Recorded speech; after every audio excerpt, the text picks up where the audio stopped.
People think love always announces itself, that it arrives loudly, with certainty, with declarations that change everything. But the deepest love I ever felt arrived quietly, so quietly that no one noticed, not even her.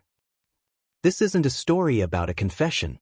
It's not about a moment where everything finally made sense. It's not about timing that almost worked or fate that missed by seconds. It's about something much harder to explain. Because I loved her without ever becoming someone she loved back. And somehow, that love still mattered. There's a strange kind of love that doesn't try to be chosen. It doesn't demand space in someone's life. It doesn't interrupt. It doesn't compete. It just stays. I didn't fall for her all at once. There was no lightning, no instant knowing. If anything, it felt ordinary at first. She was just someone who existed near me. Someone whose presence slowly became familiar. Then comfortable. Then necessary. And by the time I understood what was happening, it was already too late to stop it. I didn't love her in a way that was easy to see. I loved her in the way you love someone when you've decided, quietly, that their peace matters more than your relief. There are loves that are fueled by hope, and there are loves that are sustained by restraint. Mine was the second kind. Every day, I made a decision she never knew about. To stay where I was. To be what she needed, not what I wanted to be. To remain familiar, instead of becoming risky. Because sometimes the scariest thing about loving someone isn't losing them. It's being the reason they feel unsettled. So I stayed silent. Not because I was unsure, but because I was. There's a difference between not speaking and not feeling brave enough to speak. And I need that to be understood. Silence is often mistaken for fear, but in my case, silence was choice. I saw her the way people see things they cherish, carefully, as if one wrong move could ruin something delicate. I learned her rhythms before I ever learned her flaws. The way she grew quiet when she was tired, the way her laughter softened when she felt safe, the way she spoke more honestly when she wasn't trying to be impressive. I noticed things that only appear when you're paying attention, without expecting anything in return. And that's how I loved her. Not with urgency, not with expectation, but with presence. There were moments, small ones, where I felt the words rise up inside me. Moments where it would have been easy to speak, where the timing seemed almost generous. But love doesn't always ask to be expressed. Sometimes it asks to be carried. So I carried it. I carried it through conversations that meant more to me than they ever did to her. Through smiles that stayed with me longer than they stayed with her. Through nights where I replayed ordinary moments. Because ordinary moments with her felt like something else entirely. And the strangest part? I wasn't unhappy. There's a misconception that unspoken love is painful by default. That it's a kind of suffering. But what I felt wasn't pain. It was weight. A quiet weight. The kind you learn how to hold without dropping. I never imagined a future where she suddenly realized everything. I never waited for a dramatic turning point. What I wanted wasn't possession. It was proximity. To be close enough to care, but far enough not to disrupt. And I know how that sounds. People like stories where love is rewarded, where honesty leads to union, where courage is met with certainty. But real love doesn't always follow a structure that feels satisfying to watch. Sometimes it just exists. Unseen. Unacknowledged. Still real. She never knew I loved her like this. Not because I failed to show her, but because loving her wasn't about being known. It was about being steady. And before anything else happened, before time moved us forward, before distance or change or endings, this was the truth. I loved her quietly. Completely, without asking her to carry any of it. And that's where this story begins. I used to think love announced itself with urgency, that it demanded recognition the moment it arrived. But what I learned slowly is that real love often arrives disguised as familiarity. By the time she became important to me, she had already become normal. And that's how it happens. We didn't meet in a way that felt cinematic. There was no moment I replayed later, wondering if that was when everything changed. If there was a beginning, it hid itself well. She entered my life the way most people do, quietly, without asking permission, without promising anything. At first, she was just someone I spoke to, then someone I spoke to often, then someone I expected to be there. And expectation is where love quietly takes root. I learned her presence before I learned her absence. I learned the sound of her voice before I ever missed it. I learned her opinions, her humor, her contradictions, long before I understood what they meant to me. She didn't try to impress me, and I didn't try to impress her. That was the danger. Love grows fastest where no one is performing.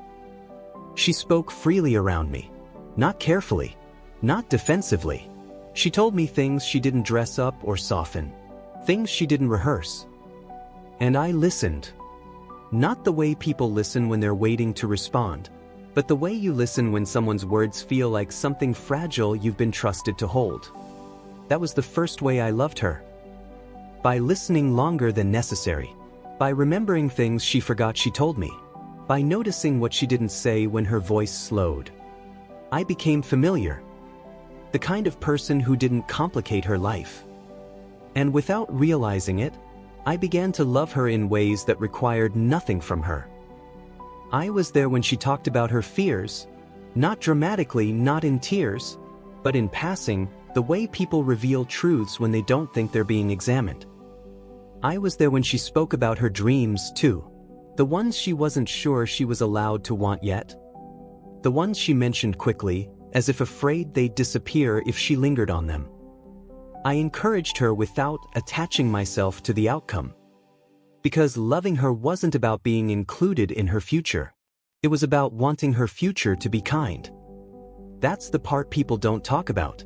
How love can exist without ambition. I never imagined myself stepping into her life as something more. I never rehearsed confessions or waited for perfect timing. What I did instead was smaller and harder. I adjusted myself around her happiness. If she was excited, I stayed light. If she was tired, I stayed calm. If she was hurting, I stayed steady. I made space without taking it. And she never noticed, because from her perspective, this was just who I was. She trusted me. That trust was never romantic, but it was intimate.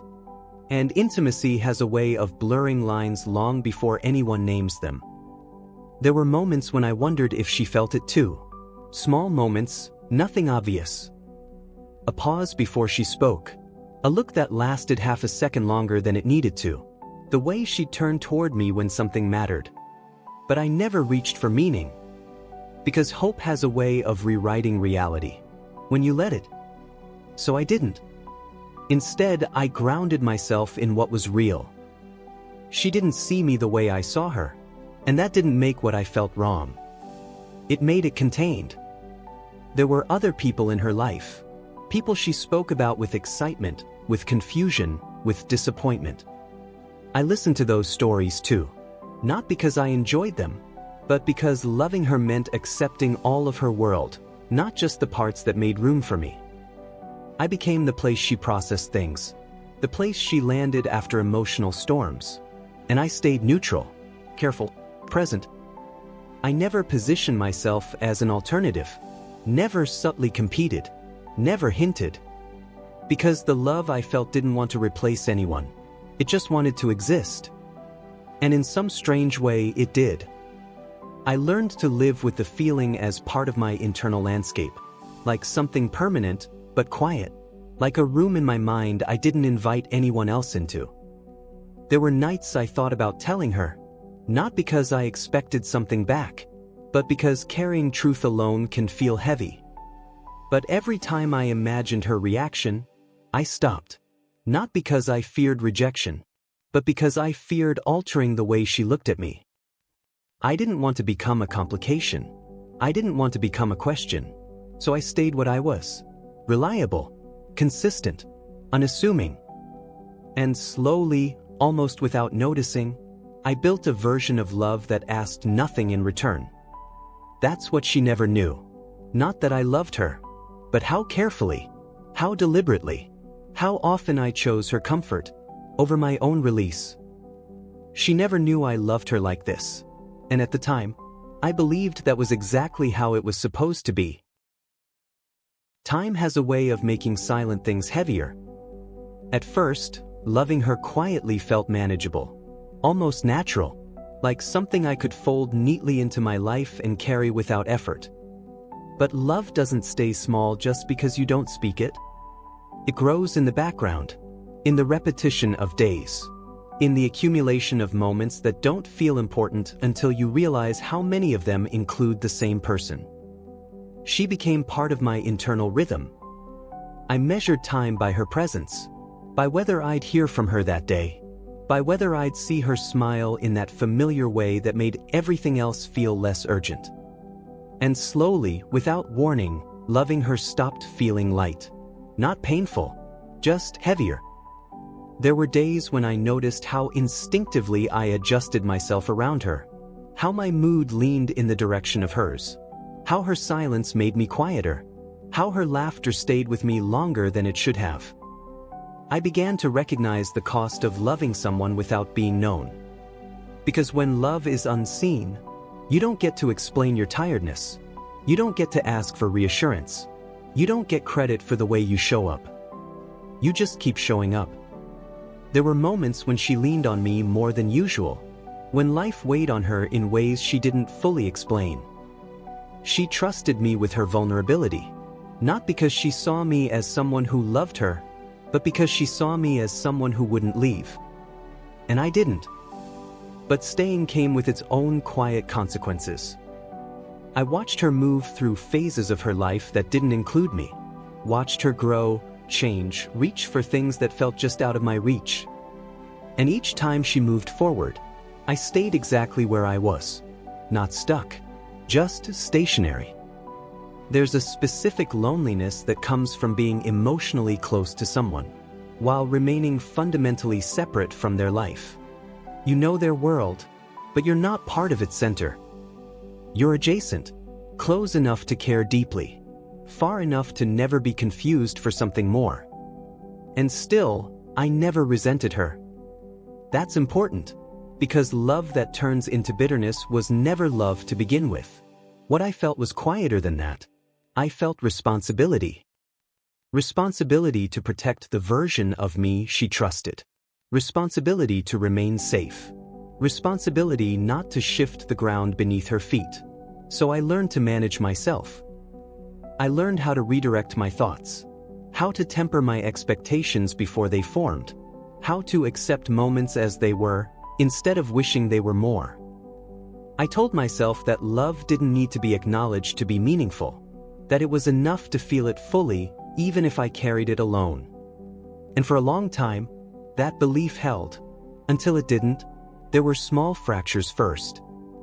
Moments when I realized how carefully I was editing myself around her, how much of my inner life remained unshared, how often I chose silence not because it was right, but because it was easier than risking change.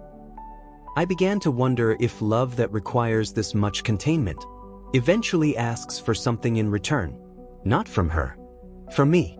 There were nights when I lay awake replaying conversations that never happened, not confessions, but honest ones. Conversations where I admitted how much she mattered to me, how deeply her presence had shaped my life, how loving her had taught me patience, restraint, and care. And in those imagined conversations, she didn't always reject me. Sometimes she was kind, sometimes surprised, sometimes gentle in ways that made it harder, not easier. Those were the nights I understood something important. It wasn't rejection I feared, it was resolution. Because once something is spoken, it can be answered, and I wasn't sure I was ready for an answer. So I stayed in the only place that felt safe, the space where love existed without conclusion. But time doesn't pause for unresolved feelings. It moves. And as it did, I began to notice subtle changes. She became busier, more occupied, more oriented toward a life that didn't require my constant presence. She still trusted me, still spoke freely, still leaned on me when she needed steadiness. But the rhythm had shifted, and that shift forced a question I'd avoided for too long. How long can you love someone quietly, before silence becomes a kind of self-erasure? I didn't want to lose myself in loving her, and yet, I couldn't imagine loving her any other way. That was the paradox. I had built a love that asked nothing of her, but asked everything of me. And she never knew. She never knew how often I chose restraint over relief, how many times I swallowed words that wanted to exist, how deeply I considered the consequences of my presence in her life. She never knew I loved her like this. And as time stretched forward, I began to understand that love, no matter how quiet, eventually asks to be understood, not by the person you love, but by yourself. There comes a moment in every quiet love when you realize it can no longer stay the same. Not because it has failed, but because it has completed something in you. I didn't wake up one day and decide to stop loving her. That's not how it works. Love doesn't obey decisions. It responds to understanding.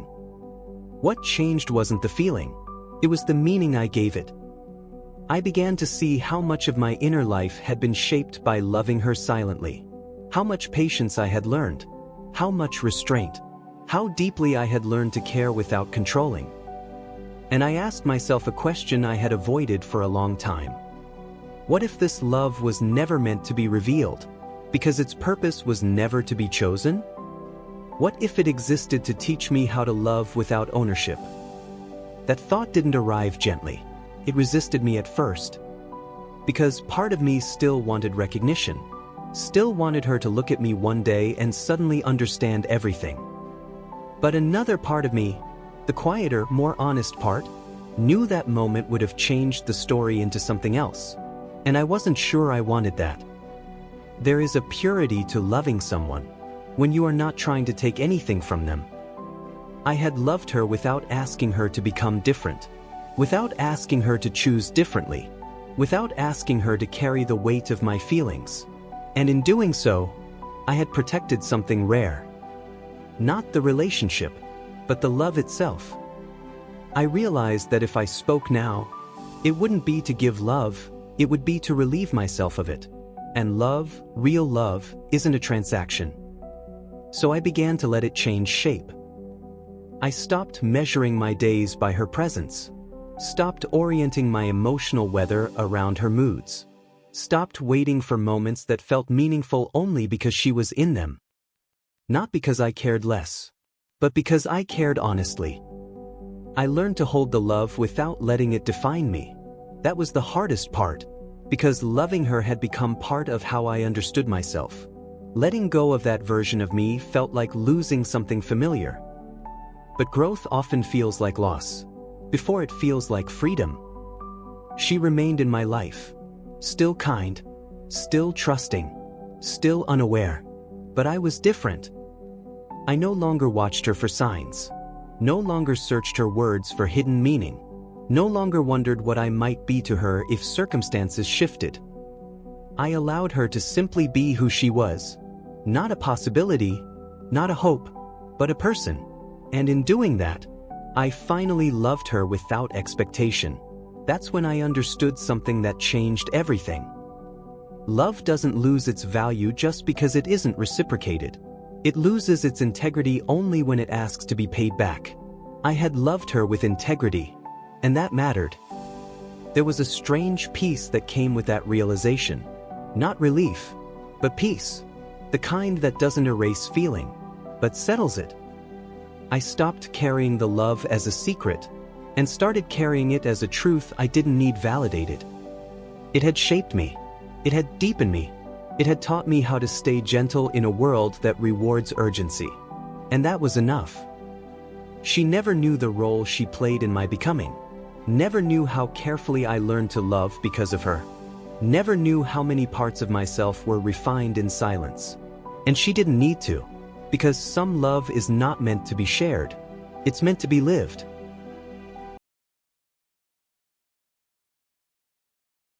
There's a misunderstanding about love that never gets returned.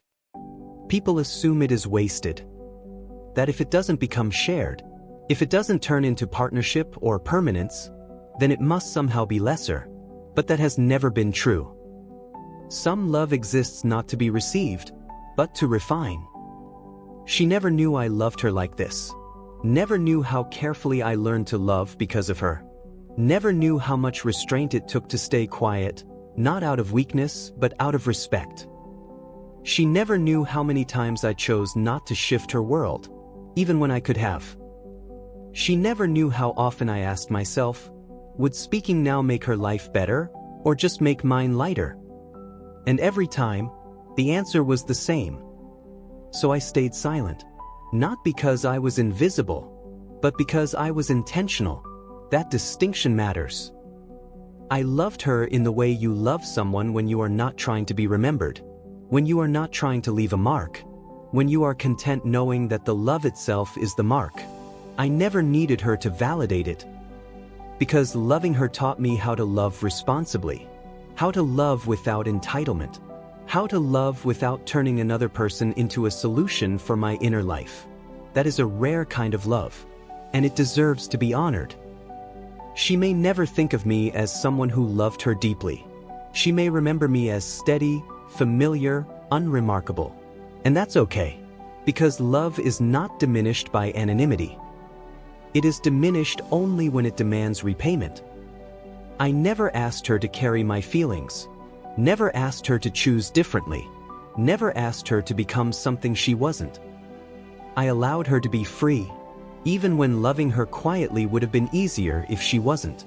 And now, looking back, I don't feel sorrow. I feel clarity. I understand that loving her was never about the outcome.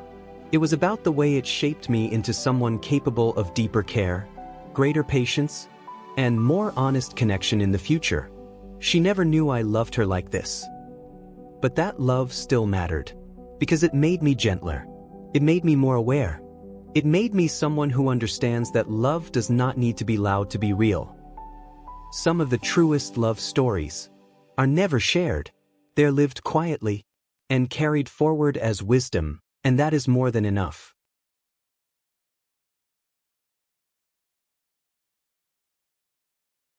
If you're listening to this and recognizing yourself somewhere inside it, know this.